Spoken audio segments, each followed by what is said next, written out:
a child, survived. He told investigators everything he had witnessed over more than a year in those mountains.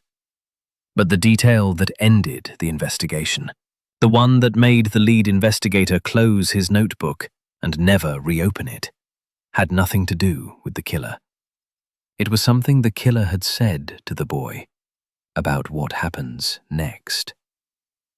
Harlan County, Kentucky, had a way of holding the morning fog long after the rest of the world had already moved on into daylight.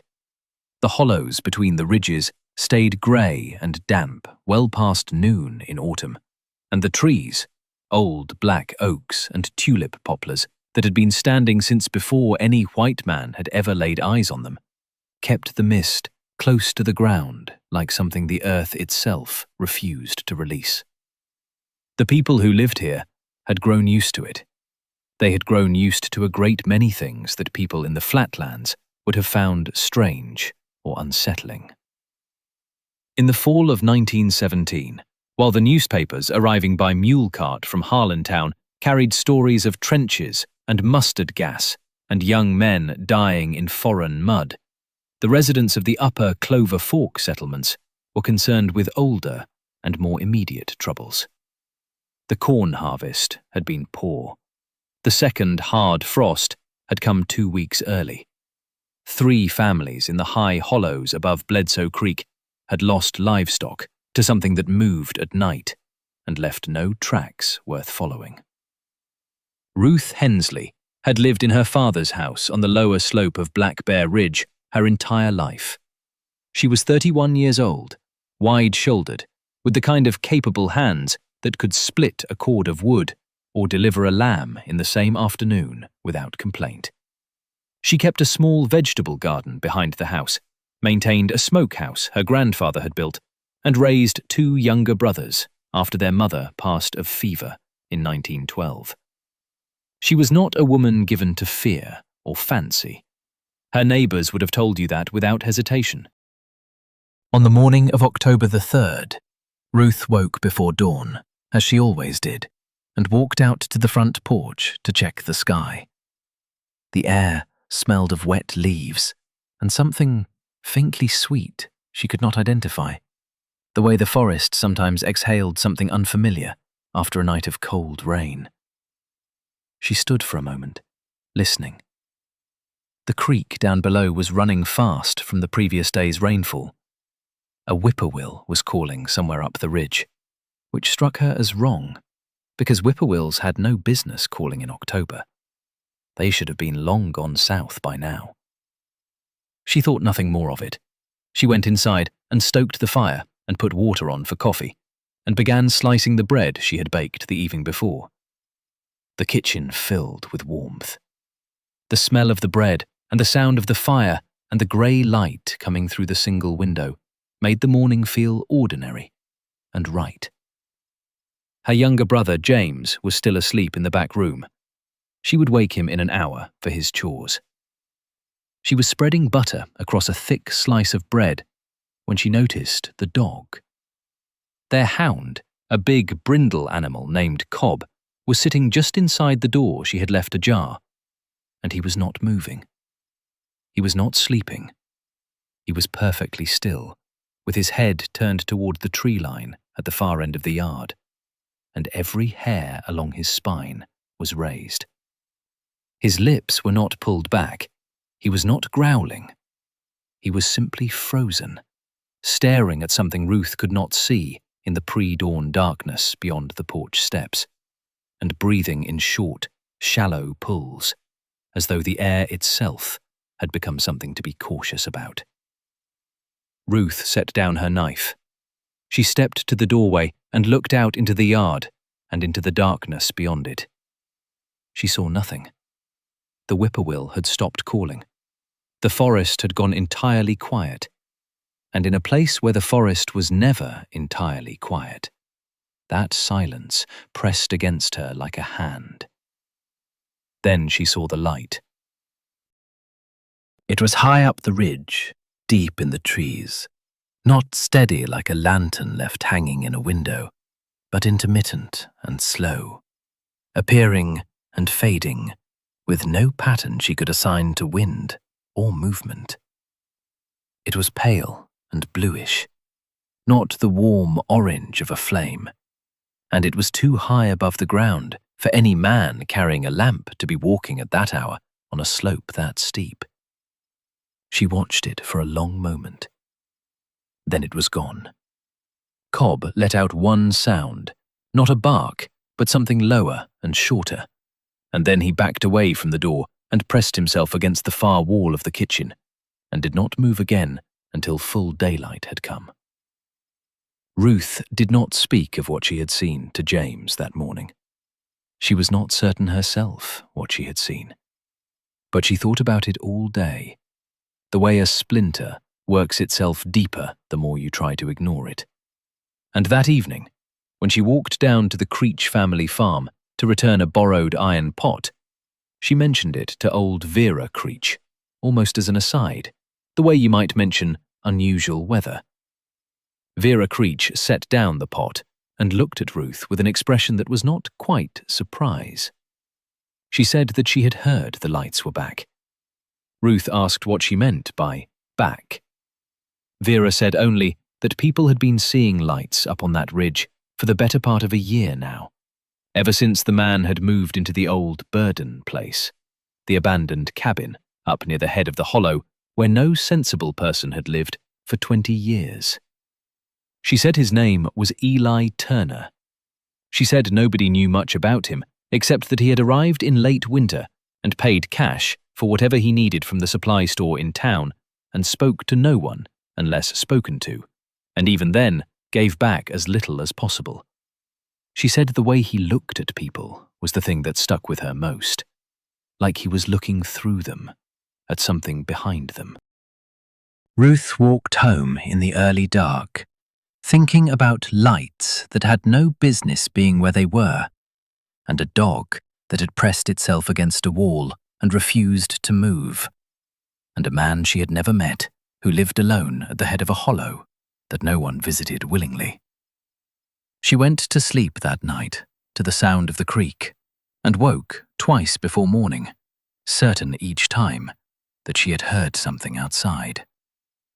But there was nothing, only the dark and the trees and the mountains holding their silence like a secret they had been keeping for a very long time. The first disappearance that autumn was a man named Cleet Borden, 44 years old, a part-time timber worker who lived alone in a single-room cabin about 2 miles up Clover Fork from the Hensley property. Cleet was not what anyone would call a missed presence in the community. He drank heavily, kept to himself, and had a reputation for meanness that went back 20 years. When he failed to appear at the supply store on the first Friday of October, as was his habit, nobody thought much of it. When the second Friday passed without him, his nearest neighbor, a man named Gordon Fitch, walked up to check on the cabin and found it empty. The door was unlocked. The wood stove was cold. There was a half-eaten plate of salt pork on the table, with flies on it, which in October meant the food had been sitting there for some time. The bed was made, which struck Gordon as odd, given that Cleet was not a man who made his bed under any circumstances Gordon had ever witnessed. There were no signs of struggle. Cleet's rifle was still hung above the door. His boots were still on the porch. Gordon reported the absence to the county deputy, a young man named Calvin Marsh, who had been appointed to his position only 8 months earlier, and whose jurisdiction covered more square miles of mountainous wilderness than any reasonable authority should have asked one man to manage. Marsh rode up to the cabin himself, looked around, and concluded that Cleet had probably decided to move on, which was not an unusual thing for a solitary man with no family and no fixed obligations. He noted it in his log and moved on to more pressing concerns. The second disappearance was different. Annette Pryor was 17 years old, the eldest daughter of Warren Pryor, who farmed a small acreage on the eastern slope of the same ridge where the lights had been seen. Annette was responsible, well regarded, the kind of girl who had never given her family a moment of unwarranted worry. On the morning of October the 19th, she left the house to collect water from the spring that ran along the base of the slope, a walk she had made every morning for years. She did not return. The search that followed was immediate and frantic. Warren Pryor gathered every man from every nearby farm, and they spread through the woods in every direction. They found the bucket she had been carrying, placed carefully upright on the bank of the spring, as though she had set it down intentionally. They found no tracks leading away from it in any direction that made sense. The ground was soft from rain and should have held impressions clearly, but there was nothing. It was as if she had simply ceased to be at the edge of that water between one moment and the next. Calvin Marsh was called back, and this time he came with more urgency. He was young and inexperienced, but not unintelligent, and the absence of tracks where tracks should have been left him deeply uneasy. He began asking questions throughout the community, and the name Eli Turner came up 3 separate times before the day was out. Nobody had anything concrete to say about the man. He had not been seen near either disappearance. He had not been heard to threaten anyone. He simply existed as the community's unknown quantity, the figure at the edge of its awareness who had no past that anyone could trace, and no explanation for his presence that anyone had heard. Marsh rode up to the old Burden cabin on a grey afternoon when the clouds were sitting so low they were almost indistinguishable from the mist that clung to the ridgeline. The trail was steep and poorly maintained, barely a trail at all in places, more suggestion than path. When he finally came in sight of the cabin, he found Eli Turner sitting on the porch in a straight-backed chair, doing nothing. Not whittling, not reading, not mending. Just sitting, with his hands resting on his knees, and his eyes already on Marsh before Marsh was close enough to have made any sound. Marsh introduced himself and explained his reason for coming. Turner listened without expression. He was lean and angular, with a weathered face and eyes that were a very pale grey, almost colourless in the overcast light, and Marsh had the uncomfortable sensation throughout the conversation that the man was not truly listening to the words being said, but to something else entirely, something behind or beneath the words. Turner said he had not seen either Cleet Borden or Annette Pryor. He said he rarely left his property. He said the mountains were dangerous places and accidents happened. And he said it the way a man states a known fact, rather than offering comfort. Marsh asked if he could look inside the cabin. Turner rose without hesitation and opened the door. The interior was sparse and extremely clean. A narrow bed, a table, a shelf with perhaps a dozen books, their spines worn and their titles in no language Marsh recognized. A wood stove with a fire burning low. A single lantern. Nothing that looked obviously out of place, except for one thing that Marsh could not have explained satisfactorily if asked. The floor near the back wall had been recently swept. Not swept in the ordinary sense, but scrubbed with some effort, and there was a faint smell beneath the wood smoke and the cold air that Marsh could not name, but that made the back of his throat tighten.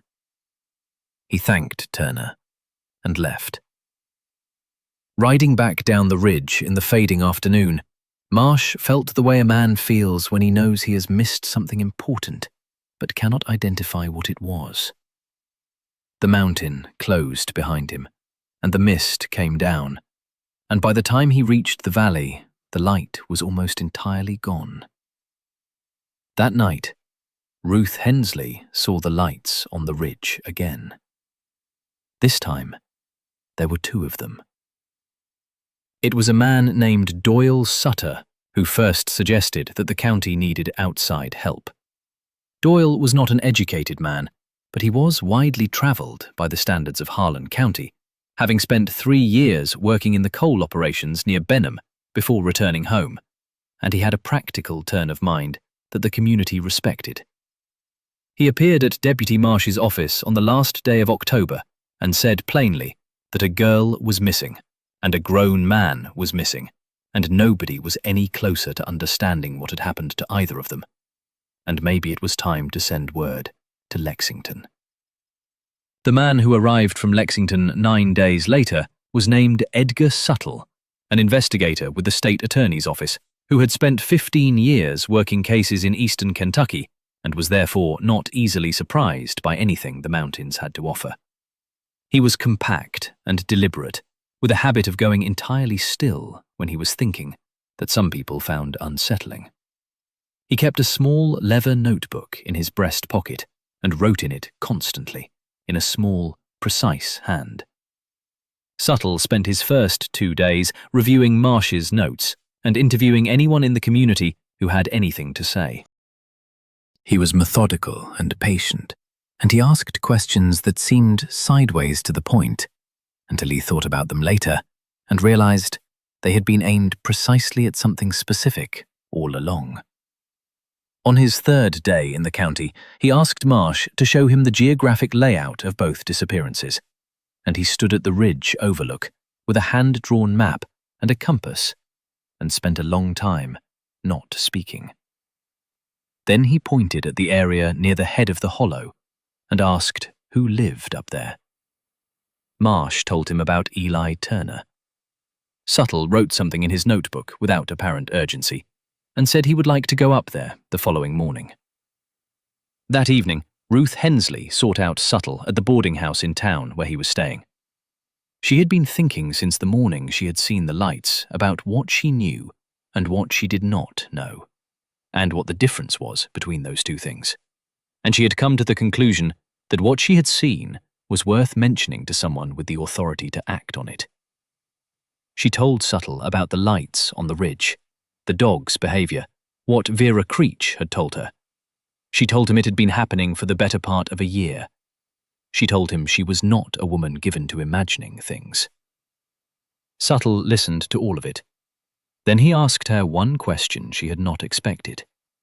He asked if anyone in the community had gone missing before this autumn. Anyone whose absence had been attributed at the time to ordinary causes.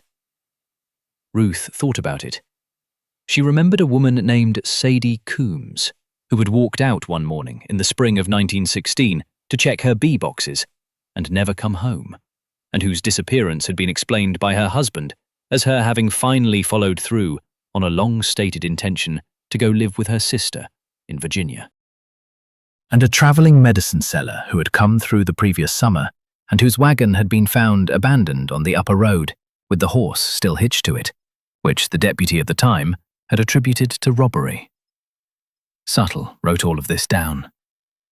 The next morning, he and Marsh climbed to the Burden cabin. Turner was there, again on the porch, again sitting perfectly still. He looked at Suttle with those pale eyes. And something passed across his face so quickly that Marsh almost missed it. It was not quite recognition. It was something more like the acknowledgement of an expected event. Suttle spoke to Turner for nearly an hour. He was good at conversation in the way that a current is good at moving things without appearing to exert any force. He steered topics gently, let silences sit without filling them, watched Turner's hands as much as his face. Turner answered everything he was asked in that low, measured voice, and gave nothing away. And when Suttle finally mentioned the lights people had been seeing on the ridge, Turner was quiet for a moment longer than he needed to be, before saying that animals sometimes carried luminescent material on their coats in these mountains, that it was a natural phenomenon, well known to people who spent time in old-growth forest. It was a precise, informed answer. Too precise, Suttle thought, for a question he had not yet gotten to. He thanked Turner, and they went back down. That afternoon, while Suttle was organizing a search of the woods behind the Burden cabin, one of the local men assisting the investigation stumbled onto something none of them had been looking for. He was pushing through a dense thicket of laurel, about 3/4 of a mile behind Turner's property, when he nearly tripped over a pair of legs. He pulled back the laurel and found a boy. The child was alive. He was lying on his side in the leaf litter, curled in on himself, wearing clothes that had once been decent but were now filthy and torn, and far too thin for the October cold. He was conscious, but barely, and when the man reached down to help him, he flinched so violently he knocked himself against the base of a tree. His eyes, when they finally focused, were dark and alert, and full of a fear that was not the ordinary fear of a child startled in the woods, but something older and more practiced, the fear of an animal that has been caught before. His name was Noah. That was all he would say for a long time. Just Noah. They brought Noah to the Hensley house because Ruth Hensley was the nearest woman with the competence and steadiness to care for him, and because the boy had refused absolutely to enter any building in town, pressing himself against walls and watching doorways with that constant vigilance that spoke of long habit. At Ruth's house, in the warmth of the kitchen, wrapped in a blanket with a tin cup of broth between his hands, he slowly became slightly more present. Not relaxed, not safe feeling, but marginally more willing to remain in one place. He was approximately 11 or 12 years old, though malnutrition had made him look younger. His wrists were thin as a bird's. He had a scar along his left jaw that was old enough to be fully healed, but pronounced. He watched every person in the room with an attention that was exhausting to witness, as though he were continuously calculating distances and exit routes. Subtle sat across the table from him and said nothing for a long while, which seemed to be the right approach because the boy's breathing gradually slowed. Then Subtle said quietly, without looking directly at the boy, that nobody here was going to make him go back to that place, and that whatever he said would be believed. Noah looked at him for a long moment. Then he started talking, and once he started, he spoke in a way that suggested he had been holding words inside himself for a very long time, and the container had been under considerable pressure. He said he had been brought to the Hollow by Eli Turner more than a year ago. He did not remember exactly how it had happened, only that he had been separated from his family on a road somewhere north of Harlan, and Turner had found him and said he would help him get home, and then had not done that. He had taken him to the cabin instead. At first, Noah said, Turner had been careful with him. He fed him and let him sleep, and did not hurt him. And he talked, endlessly talked, about the mountains and what lived in them, and what they required of the people who dwelt among them. He spoke of a hunger in the old places, in the deep hollows where the rock pushed up through the soil, and the trees had been growing since before anyone's grandfather's grandfather had been born. He said there were obligations. He used that word many times. Obligations. He said that certain people were chosen to fulfill these obligations, and that being chosen was not a matter of wanting or not wanting, but simply a fact of who you were. The way being right-handed was a fact. The way the color of your eyes was a fact. Noah said he had not understood most of what Turner told him, but he understood enough to be afraid. He had seen Turner bring people to the Hollow. He had seen them arrive and not leave. He had never seen exactly what happened to them.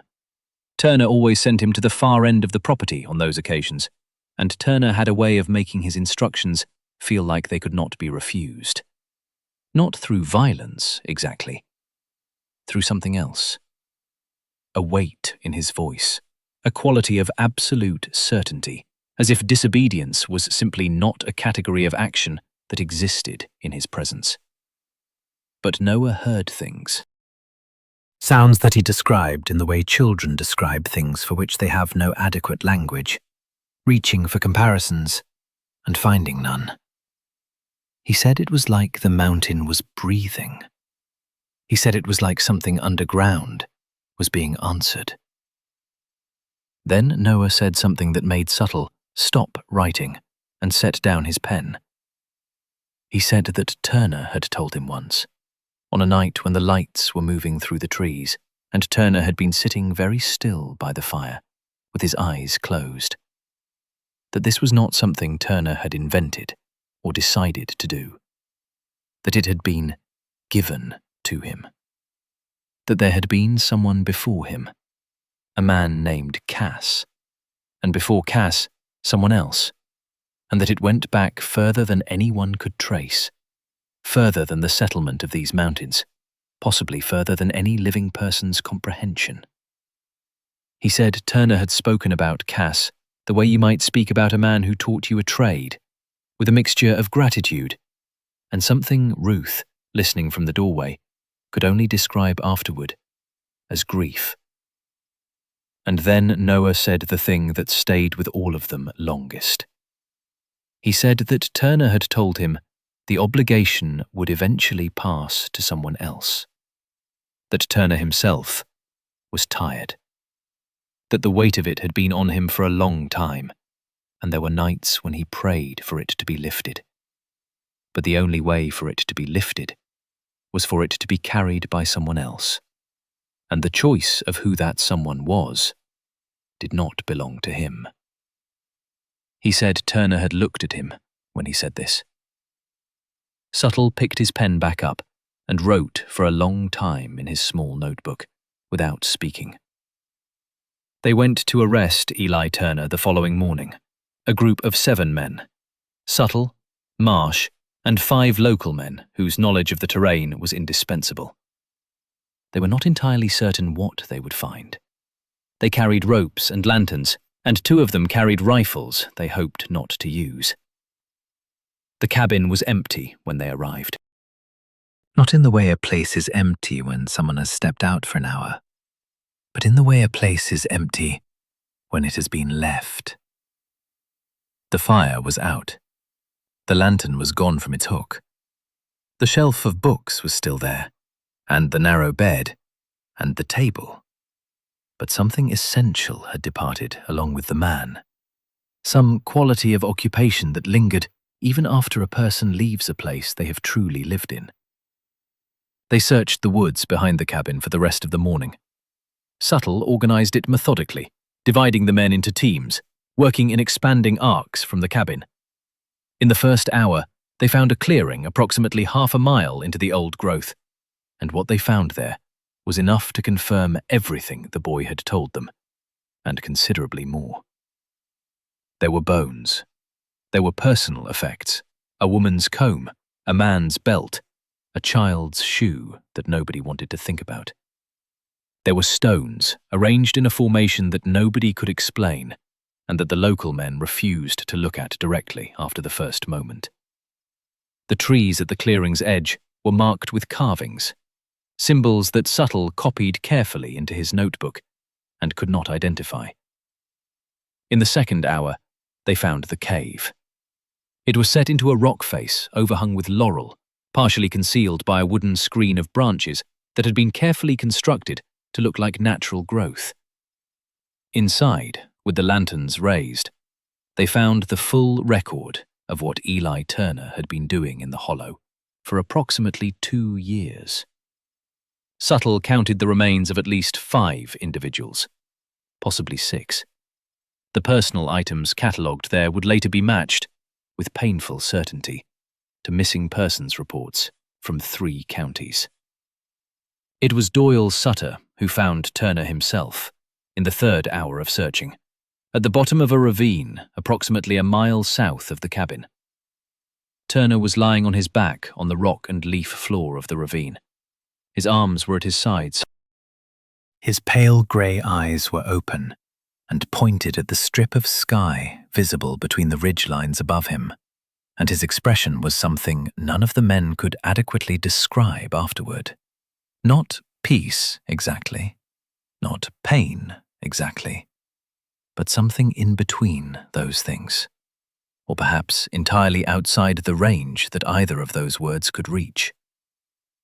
He had been dead for some time, perhaps since before they had begun their search. Marsh found the vial near Turner's right hand, small and empty, with a residue that a doctor called from town 2 days later identified as consistent with a concentrated extract of water hemlock, which grew abundantly in the wet areas along the creek beds. It was a deliberate death. There was no question about that. The position of the body, the vial, the location chosen, all of it bore the character of intention. Suttle stood over the body for a long time. He noted the position in his book. He noted the quality of stillness in the ravine, the way sound seemed muffled there, the way the light came down strangely between the trees. He noted that the ground around the body, unlike the soft ground throughout the rest of the forest that day, bore no footprints other than Turner's own. He noted these things, and did not draw conclusions from them that he was prepared to write down. The body was carried back to town. The investigation continued for several more weeks, expanding as the evidence expanded, reaching into corners of the surrounding counties that yielded more absences, more names attached to old, unexplained disappearances. Suttle wrote a report that eventually ran to nearly 200 pages and was filed in the state records in Frankfurt, where it would sit, largely unread, for many decades. Noah was returned to his family in early November. His mother wept for a long time when she held him. His father shook Suttle's hand and could not speak. The boy himself was quiet throughout the reunion, present but somehow not entirely there. One part of him still back in the hollow, still listening for something in the trees. The community returned to its ordinary rhythms, the way communities always do, because the alternative is to remain in a state of emergency indefinitely, and people cannot sustain that. The harvests were finished. The winter came down hard and sealed the hollows in ice and silence. Children went back to whatever passed for school in the scattered farmhouses of the Upper Creek settlements. Men returned to the work of staying alive in a place that required constant effort just to remain standing. But things had shifted in a way that could not quite be named.